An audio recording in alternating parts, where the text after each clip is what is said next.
अस्सलाम वालेकुम दोस्तों, मेरा नाम मोहम्मद इब्राहिम है और आप देख रहे हैं मेरा यूट्यूब चैनल।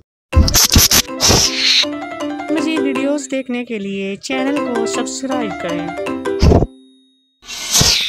फ्रेंड्स, उम्मीद करता हूँ आप खैरियत से होंगे। तो दोस्तों, आज का हमारा टॉपिक है मैच्योरिटी किसे कहते हैं, मैच्योरिटी क्या है, मैच्योरिटी किसी इंसान में कैसे आती है। तो दोस्तों, ये सब कुछ जानने के लिए बिना वक्त ज़ाया किए चलते हैं अपने टॉपिक की जानिब। मैच्योरिटी का एक लेवल ये होता है कि आप वजाहत देना छोड़ देते हैं और खामोश हो जाते हैं, बहस नहीं करते, और अगर आपको कोई बुरा भला कह दे तो ये कहकर यस आई एम मुस्कुरा कर आगे बढ़ जाते हैं। इसका मतलब ये नहीं होता कि आप सच में वैसे ही होते हैं। फर्क सिर्फ ये है कि वो बात आपके लिए अहमियत ही नहीं रखती। याद रखे, गाड़ी के कुछ फासले तक ही कुत्ता भौंकता और दौड़ता है। ना ही कुत्ता आपसे गाड़ी छीनना चाहता है, ना गाड़ी में बैठना चाहता है, और ना ही इसे गाड़ी चलानी आती है। ऐसे ही जिंदगी के सफर में कुछ इसी आदत के लोग बिना किसी मकसद के आपकी राह में रुकावट पैदा करने की कोशिश करते हैं। इसलिए जब आप अपनी मंजिल पर रवां दवां हों और लोग आपकी राह में रुकावटें डालने की कोशिश करें तो इनसे उलझने की बजाय अपनी मंजिल की तरफ मतवज्जा रहें। याद रखें, आपको तल्ख नहीं होना, आपको बदला लेने वाला नहीं बनना,